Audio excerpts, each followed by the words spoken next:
What if From Season 4 just quietly revealed the most terrifying truth about the town yet? Because after this episode, I'm starting to think the nightmare was never actually trapped inside the town at all. I think it's spreading. And somehow, Julie may have become the first person to truly understand how this place works. What starts as a strange experiment involving bookmarks quickly turns into something much bigger. A theory that could completely change how we see Ethan, Miranda, the storybooks, and even the yellow suit man himself. And if Julie is right, then escaping this place might not be about surviving monsters anymore. It might be about learning how to manipulate the story. Before we get into the deeper discussion, here's a quick recap of what actually happened in the episode. Tabitha tells Julie to pack her bags because she, Ethan, and the others are heading out to find the mysterious Lake of Tears. But Julie refuses to go because she's fully committed to figuring out how her strange abilities work alongside Randall. Before leaving, Tabitha gives Randall the ultimate uncomfortable warning, basically telling him to stay in line around Julie. After that, Julie and Randall dig deeper into Fred's story and discover his strange use of bookmarks to revisit different chapters. That discovery inspires Julie to test a wild theory. What if time in the town can be marked and revisited like pages in a story? But during the experiment, Julie accidentally ends up witnessing what appears to be the final moments of Miranda and Eloise's timeline, where she encounters the terrifying yellow suit man, who strangely seems not to recognize her.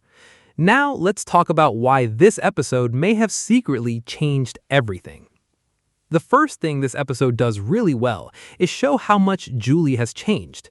If you go back to earlier seasons, Julie was mostly reacting to the horror around her. Like everyone else, she was scared, confused, and trying to survive. But Season 4 is quietly turning her into one of the smartest and most dangerous characters in the entire show. Not because she's physically powerful, but because she's finally trying to understand the rules of the game. And that matters, because most people in town are still thinking like survivors. They wake up every day trying not to die. Julie, meanwhile, is thinking like someone trying to beat the system. She's no longer asking, how do we survive? She's asking, how does this place actually work? That shift in mindset might end up making her one of the most important people in From. This is exactly why her argument with Tabitha feels so important. On the surface, it just looks like a mother trying to protect her daughter. Tabitha wants Julie to come along to the Lake of Tears because she clearly doesn't trust Randall and doesn't want Julie wandering around a supernatural death trap with him. And honestly, can you blame her? This is Randall we're talking about. The same Randall who tied Donna to a tree because he thought she was hiding secrets. The same Randall who constantly flips between paranoia and aggression. So from Tabitha's perspective, leaving Julie behind with him sounds like a terrible idea. But Julie refusing to leave tells us something important. She believes she's onto something bigger than the Lake of Tears. While everyone else is chasing answers across the map, Julie thinks the answers might already exist inside the town itself, hidden in the way time works. And honestly, I think she might be right. Because once Julie and Randall start reading Fred's story, the entire episode shifts into something much stranger. They learn that Fred supposedly used bookmarks to revisit certain stories or chapters, and immediately Julie starts making connections between that idea and the bizarre time mechanics of the town. Now, this sounds insane at first, but let's be honest here. From stopped being a show where normal logic applies a very long time ago. At this point, these characters have experienced monsters that only come out at night, impossible roads that trap people forever, teleportation trees, visions of dead children, creepy music box nightmares, and timelines that barely make sense. So the idea that time could work like chapters in a story honestly doesn't even sound that crazy anymore. And this is where Julie says something that completely changed how I view the show. She says the town is leaking. Seriously, pause and think about how huge that statement is. Julie believes pieces of this place are somehow escaping into the real world. Not physically, but mentally. In other words, people outside the town are unknowingly receiving fragments of it through dreams, visions, stories, and imagination.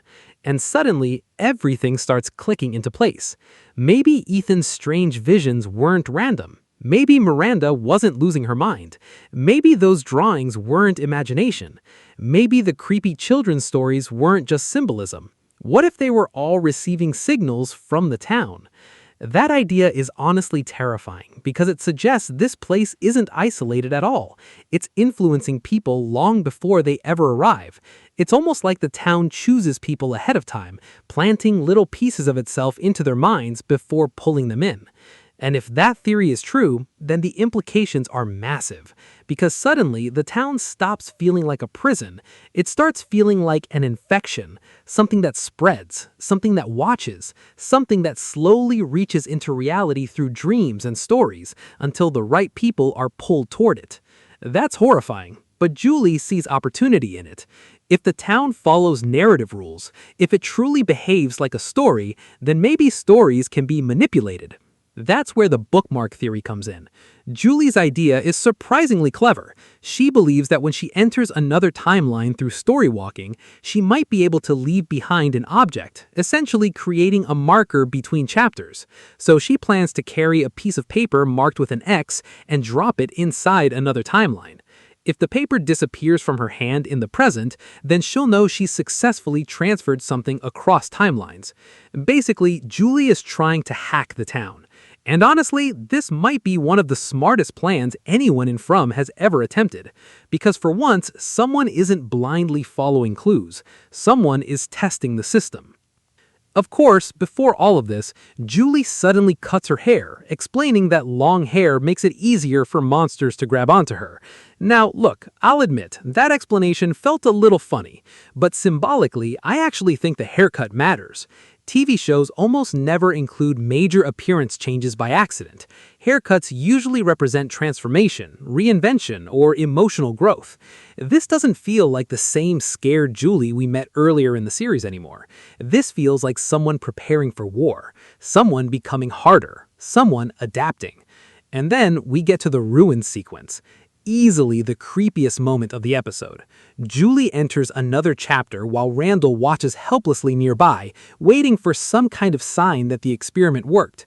The tension here is actually great, because for a moment it feels like Julie might genuinely pull this off, but then things go completely sideways.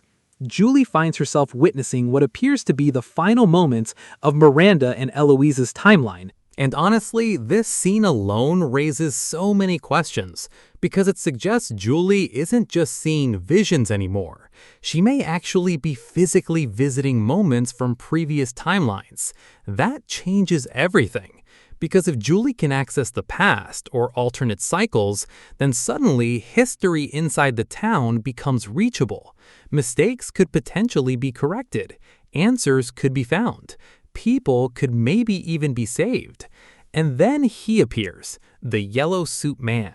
And somehow he becomes even more terrifying than before, because instead of standing around delivering creepy dialogue, we catch him doing something genuinely disturbing. It looks like he's consuming what appears to be someone's liver, and whether that's exactly what happened or not, the implication is horrifying. This man, or whatever he is, doesn't feel like the ordinary creatures. He feels older, smarter, different, almost like he exists above the rules everyone else follows. But the most interesting part isn't what he's doing, it's how he reacts to Julie. Because when he spots her, he immediately charges toward her like she's just another victim. No recognition, no familiarity, nothing. And this is where things get really interesting. Because think back to the beginning of Season 4. The yellow suit man told Julie, "We have to stop meeting like this." That line only makes sense if they already know each other, if they've crossed paths before. But here, he reacts like he's never seen her in his life. So what if we've been looking at their relationship completely backwards?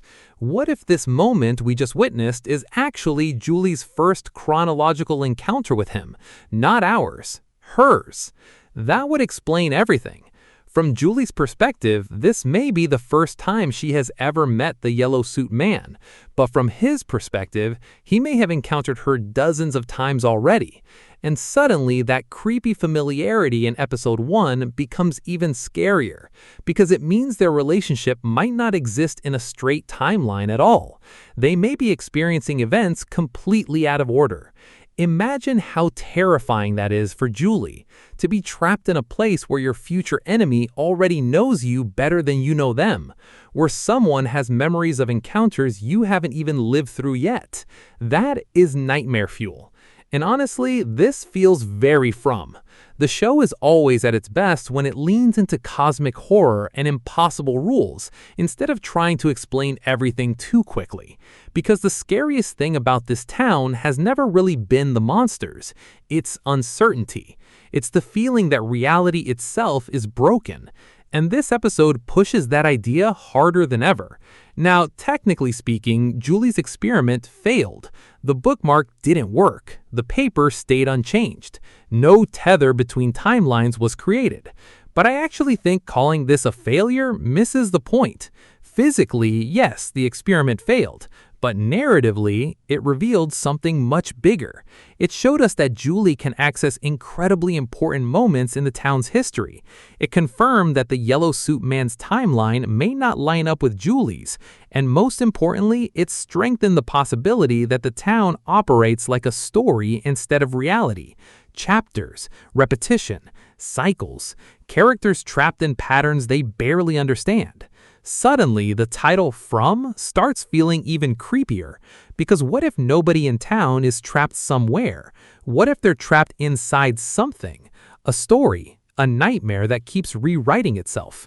And if Julie is right about the town leaking into the real world, then maybe the horror hasn't even happened yet. Maybe the horror was never contained. Maybe it's already spreading beyond the forest. And if that's true, then escaping the town may not actually end the story at all.